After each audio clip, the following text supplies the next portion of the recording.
Well, good afternoon, ladies and gentlemen. I'll try and rush through and get us to lunch on time. That's me. I'm just going to say a little bit about me first. I've been working in the Welsh borders for all my working life. I arrived in Hereford in 1990, and they told me arriving in Hereford is the death of ambition. And I thought, no, 5 years on, and I moved on. Well, here I am, 32 years later, still living and working in Herefordshire. It hasn't actually killed the ambition. It's a fantastic place to be. And I put this slide up really because this is kind of typical of my forestry life. Mixed estate forestry, fantastic soils. Herefordshire is, I think, one of the best places to grow things in Britain. Deep, fertile brown earths from the Silurian sandstones. But I think what this is doing, it's interesting what the response will be. For the farming fraternity in the arable lot in this room, you'll be looking straight at those straight rows, looking at the formation there, thinking, wow, yeah, that's pretty good. Wonder what yields we're going to get.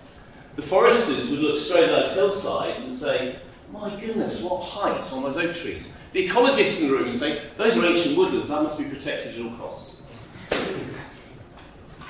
And that's slightly symptomatic of land use at the moment, and still where we are, I think. Now, one of the things that we foresters have in common with farming is that we think about yield, we think about our commodity, we think about the inputs, we think about what it takes to get there. We are concerned about the weather and pests and diseases and everything that affects our crop. Well, kind of this is my crop. Okay, it takes about 140 years, but it's worth it when you get there. So we at the moment are working trees that were planted in the Victorian period. So we have a similarity.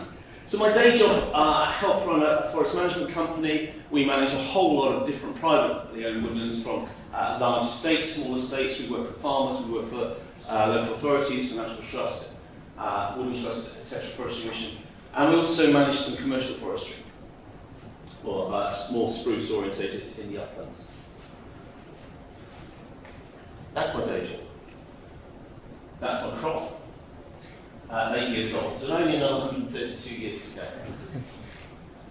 But forestry has moved on. When I first started in the sector, we used most of the trees we cut down with chainsaws, and now it's about 95–97% with harvesting kit. Very expensive capital kit. So we all know about what the capital costs of running machinery are like.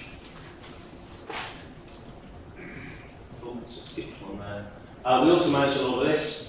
I know some of this isn't always popular, but what this is doing is bringing a huge amount of capital investment from the city into upland areas, or areas where we're allowed to plant these things.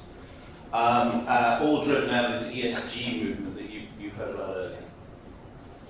As people are looking to find sustainable and renewable sources of investment. And this kind of stuff's delivering 15% return per year for the investors. Has done for the last 20 years. And we're doing a little bit more of that. And that's causing a bit of consternation in some parts of the country. We have huge amounts of checks and balances on it, but that's kind of what part of the forestry sector is doing. So, during lockdown, so the government is pushing, we want more trees. This is the message that's being sent to farming, isn't it? We want more trees. In all sorts of contexts, in all sorts of places, right tree, right place. These are the planting figures for the last 35 years.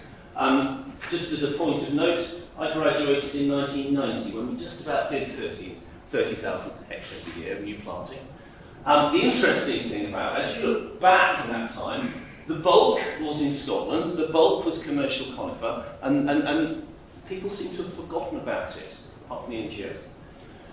Because there was a problem there, because we were planting the wrong tree in the wrong place, in certain circumstances. But over the last 30 years, we still haven't worked out quite how to achieve government targets, because the government target, certainly since about 2010, was 15 to 20,000 hectares a year. It increased in 2017 to 30,000 hectares a year for the Environment Plan. And we were still in 2017, we were down at like 7,000 or 8,000 hectares. What's interesting in the last 4 or 5 years is that Scotland has begun to wake up again.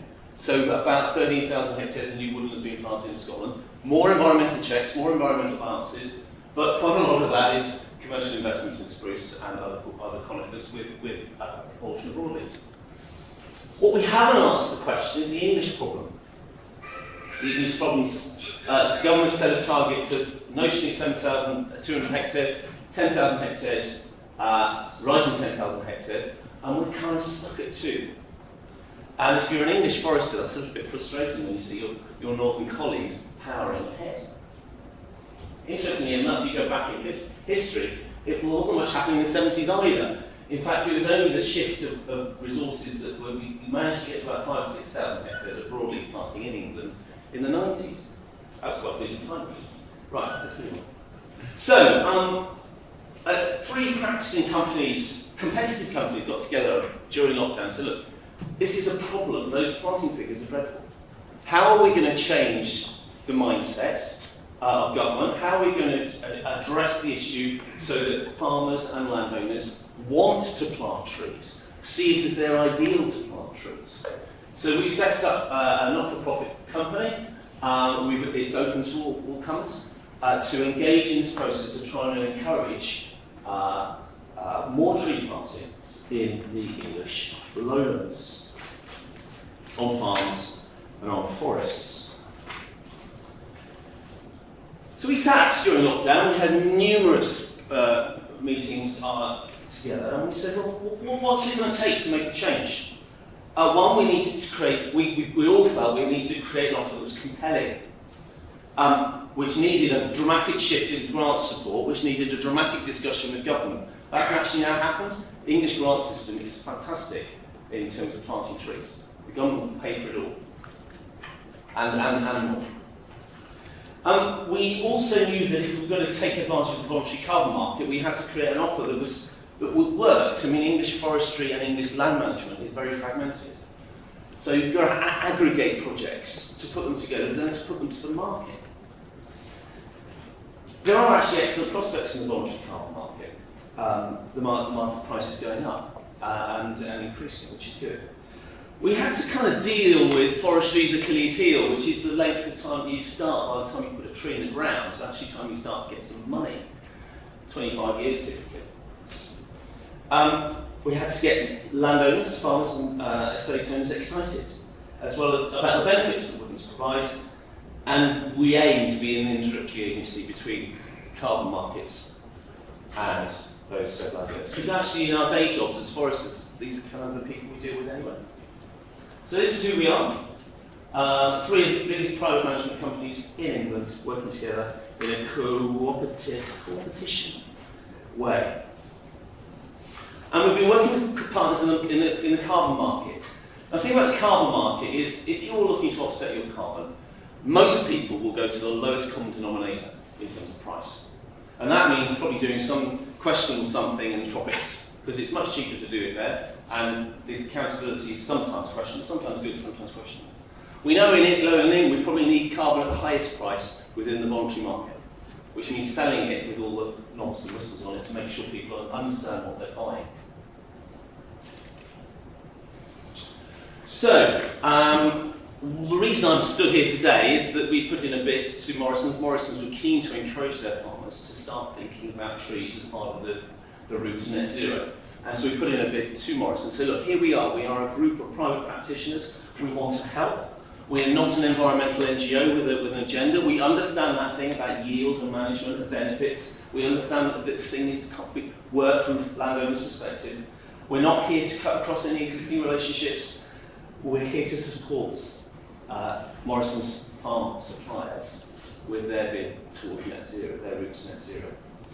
We recognise that actually the treescape that we will help introduce onto your farms is there primarily to support the farm business. We know the farm business needs to thrive. We believe that trees have a place in that. We just need to convince you and show you that they do. And you need to see the money. Because I would imagine over the last 30 years, you've probably had people come and talk to you about trees, and they talk to you about all the lovely things that trees can do, but they haven't really talked about the money. So, and trees do marvellous things. Trees, I'll go on about that in a minute. And we're also not seeking to push for dramatic change. You are hardcore commercial entities running a commercial enterprise supplying a very large mainstream market, most of whom you won't want to upset, you want to keep supplying, and they want to keep buying your goods. So I'm not about to say, yes, you must send 50% of your farm over to trees.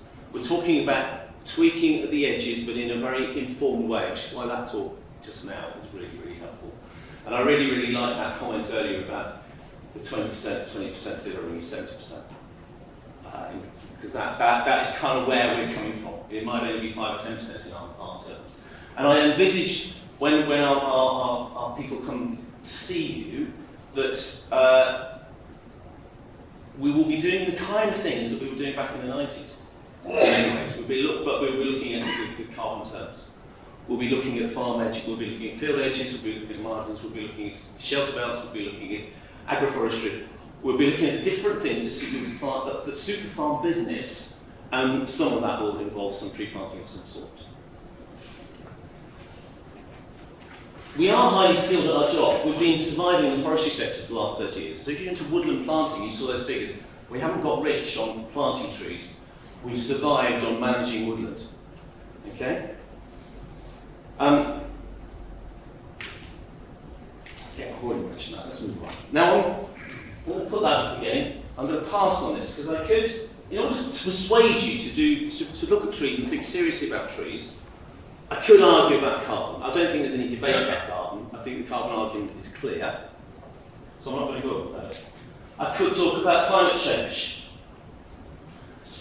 The one thing I would say is where I read a scary article the other day that says if the North Atlantic Drift, the Gulf Stream, turns off, our climate turns to that of North Korea, where they suffer continued starvation. And the Gulf Stream is at the slowest it has ever been. So it's a bit scary. 30% of arable land, I read, will not produce any food. So we have got to take this stuff seriously.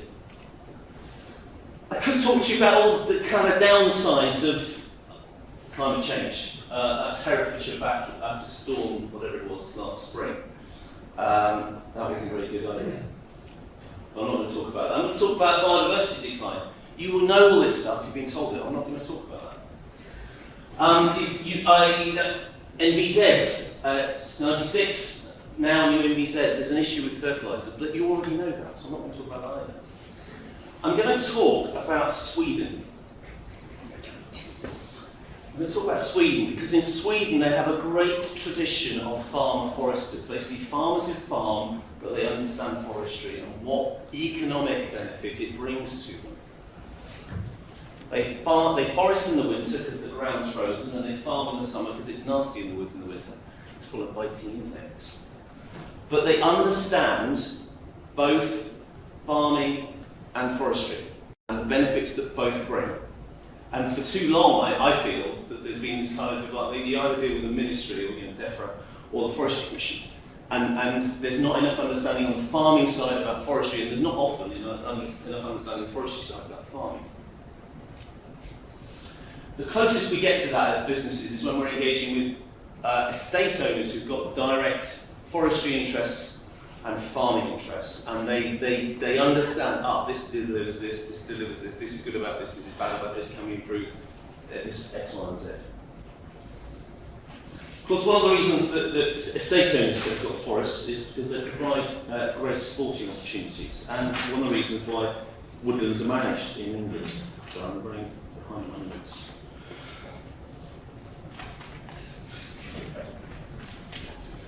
But not everybody wants to shoot birds.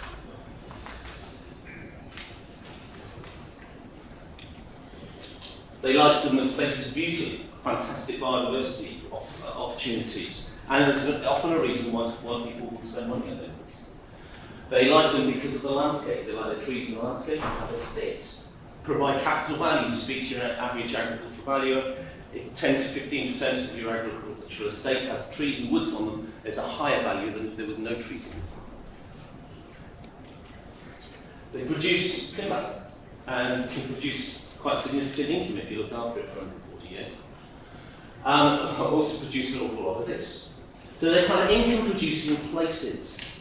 This is what woods can do for those who are engaged in the system. Economic and other benefits. So what about we sat back and thought, well, what are the benefits actually we know woods can deliver landowners and farmers? Well, we know about the biodiversity benefits. I mean, ancient woodland about scores about their spectrum. And one of the reasons why forestry biodiversity decline has been pretty insignificant over the last 40 years. So if you get the right blend of trees in the right place, you can deliver an awful lot of biodiversity. Carbon capture and storage, well, I think that's a blinding obvious one for me. It is probably about the most cost-effective thing to do to suck carbon out of the atmosphere.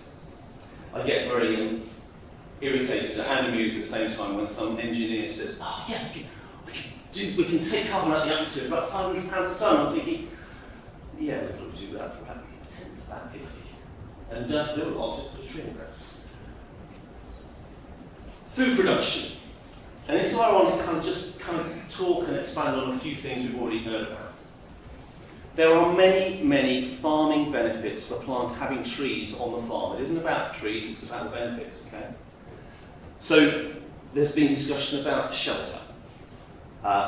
Improved livestock recovery, liability and health attached to having shelter attached to trees. Shelter can be provided with other things, I accept that. But nevertheless, the reduced mortality, particularly in the spring, because of shelter, is amazing. But also shelter in the summer, increasingly in hot, dry summers, soil moisture deficits, low levels of grazing. Where are the stock? Under the trees. And that's interesting because we're just beginning to get a glimpse of what hot climates look like. This is kind of known, accepted practice in really hot countries. You have to have tree cover if you're going to get either your crops or your livestock to survive and thrive. But it isn't just about shelter, it's about the performance of the grass. I read a really interesting piece on the reduced transpiration as a result of shelter belts. It provides a benefit for about 13 times the height of the shelter belt. So if you've got a tree of 30 metres, you've got 400 metres of benefit, reducing evapotranspiration, it increases yield. You don't have to do anything for it, you just have to put the tree there. It's not kind of reducing your inputs, it's just like put a tree there and you will improve your production. It takes a while. The same applies, I'll show you an illustration a bit later about grass growth as well. So with design, careful design, you can actually achieve significant gains of your agricultural production with limited taking away of the hectareage and actually being a better place. Timber production, I'll come to this in a little while, but actually, you know, if you're doing it right, you can produce some significant money. It takes a time, but that all comes back to farmers understanding what forestry is about. Flood management and soil erosion, control of water quality. We know through extensive studies that right trees in the right place, trees will capture, it's interesting that figure that said 13 times the recovery. Where is that? We said 13 times the amount of recovery by improving the sward variation. You get 60 times the infiltration rate if you put a tree in it, or a woodland in the right place. 60 times the amount of water going through. So if you're in a dry climate, that adds a lot in terms of infiltration rate. If you're in a wet climate, you can be a bit more circumspect, but it kind of depends on the geography. Nevertheless, it also helps with loss of soil, and also helps the ground act more like a sponge to reduce the downstream flow. I know there's a number of projects across the country that are beginning to look at this at kind of whole catchment level. There are also recreational benefits, particularly if you're in towns and cities and villages, and just kind of human well-being by having more trees in the landscape. Can't always get paid for that, although some of the grant support is now does support what we do. There are other benefits, air quality and noise reduction. Woods suck out a huge amount of air pollution, which is probably why the soil comment earlier was pertinent, which we'll have a discussion about that later in a bit. I've mentioned about cooling shade, the reduction in both air temperature and provision of shade for livestock, but also for humans, for pheasants or whatever else you try and keep cool. And particularly this last one here is just improving the landscape, an amazing amount of work we've done over the years. It's for people who just want to improve their farm and what it looks like there, just as a place to be. And that provides capital benefits. The tension around that amount of planting, where we're going to put that, put the trees in English landscape in particular, is a mindset. And it's a mindset probably from two different sectors, which I just want to get people to think about. Because when I would go to a farm, see a farm, so I'd like, when you were thinking about planting some woodland, you point to the bit with the lowest agricultural interest, and probably the bit with the highest ecological interest. And there's a real problem there, because at the moment, the Forest Commission and DEFRA and the NGOs are all saying you can't plant or consider planting semi-natural habitats of any sort, or anything with, in Wales, anything with any ecological interest at all. So even a bracken bank like this, you might be a Morrisons farm, they would say, oh, no, you can't plant that. Ecology, it's awesome.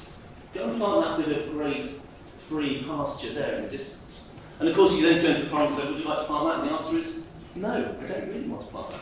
So you get this log jam, and we're kind of stuck in England and Wales in that log jam, and we need to unpick that log jam. I think it's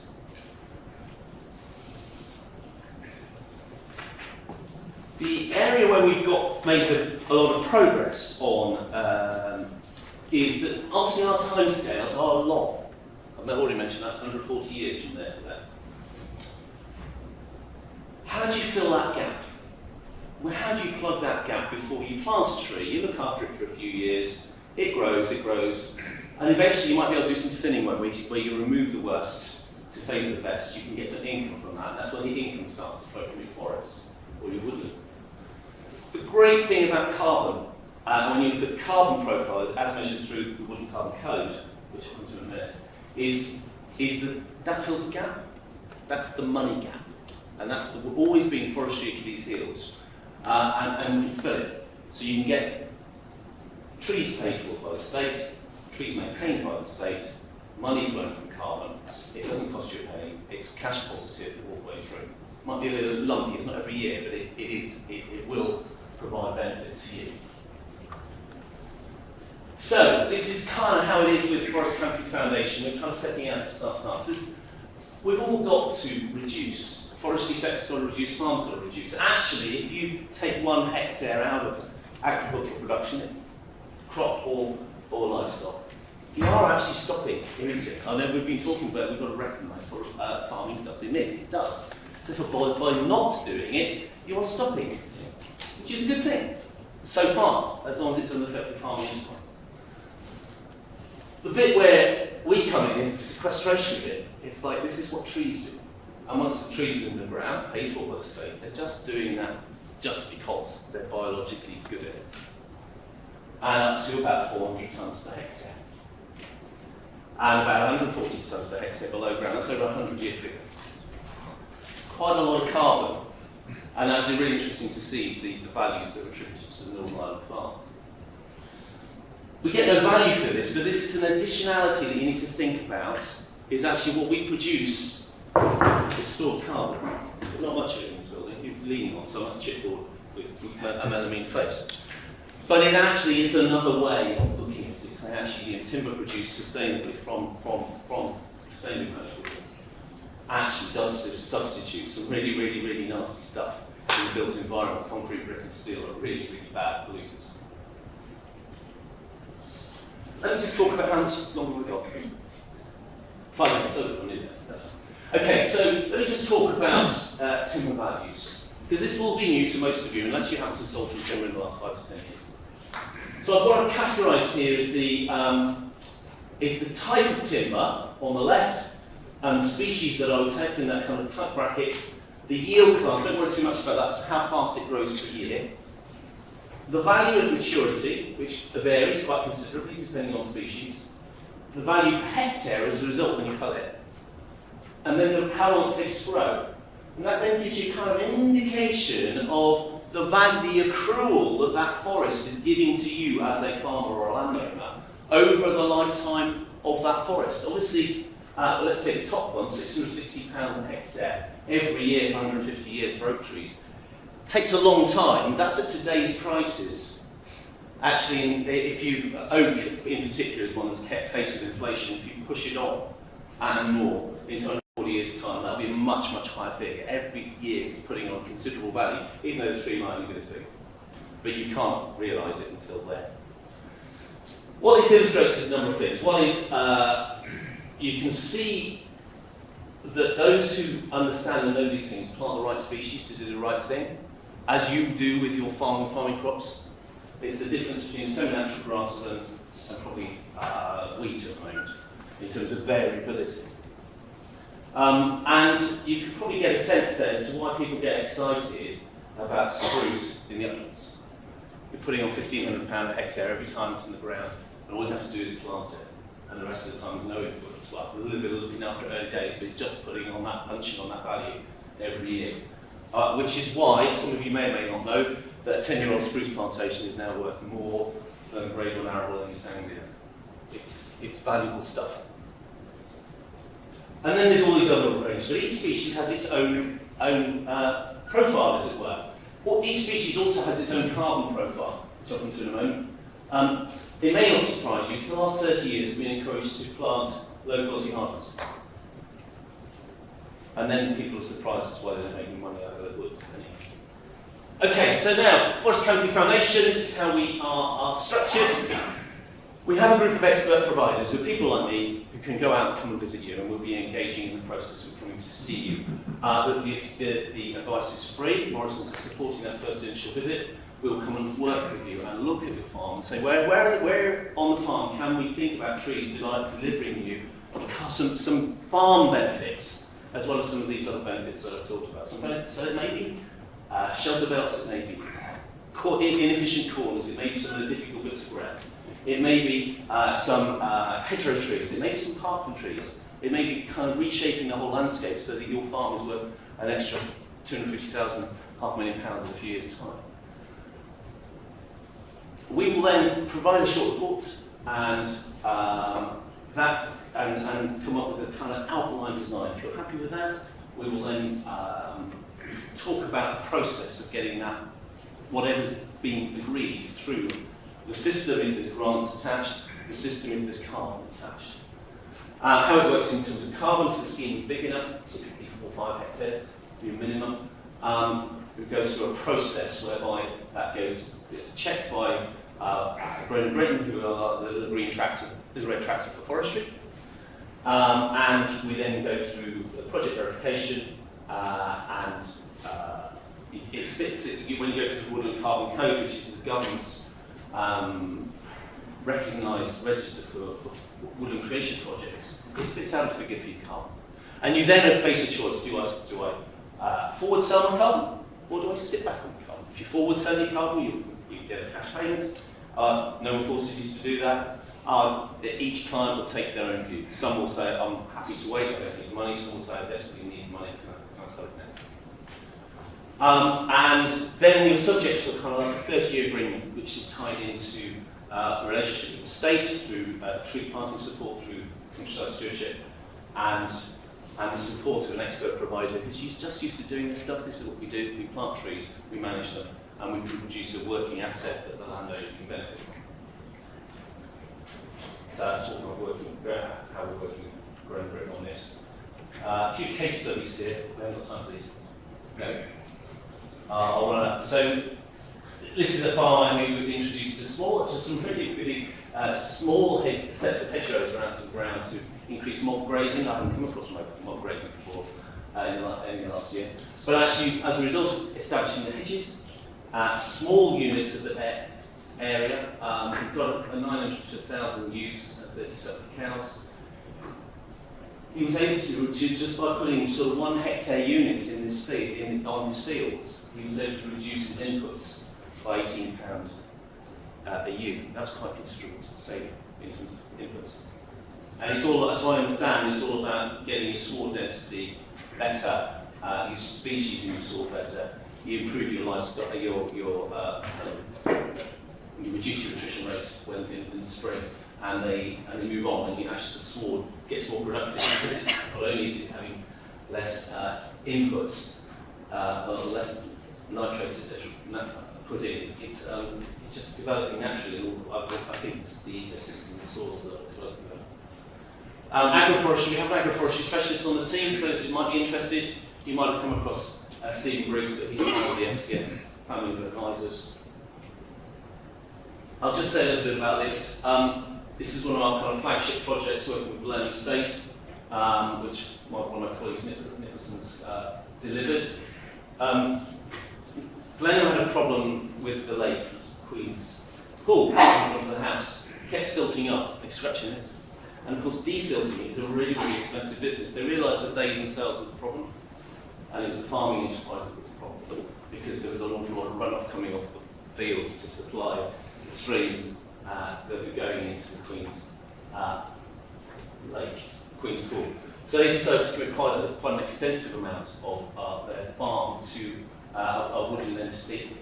Generally semi-natural, it's going to deliver 20,000 tonnes of carbon over 25 years. It will increase biodiversity. There's new public access there because it's right next door to Woodstock. It's going to improve their seeking long-term capital gain on some other projects. So it's kind of like a grand scale of gain attached to this thing. And it's going to deliver a huge amount. But it was a big commitment. My time's out. We are here to help. The aim of FCF is to deliver the best advice that actually suits you and your farm business.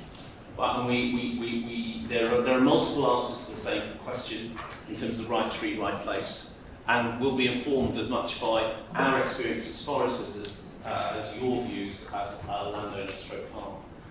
All I know is that if we can get it right, we don't have to plaster the countryside with trees, but we do need more trees. And those trees will provide benefit to you as you're on your journey to net zero.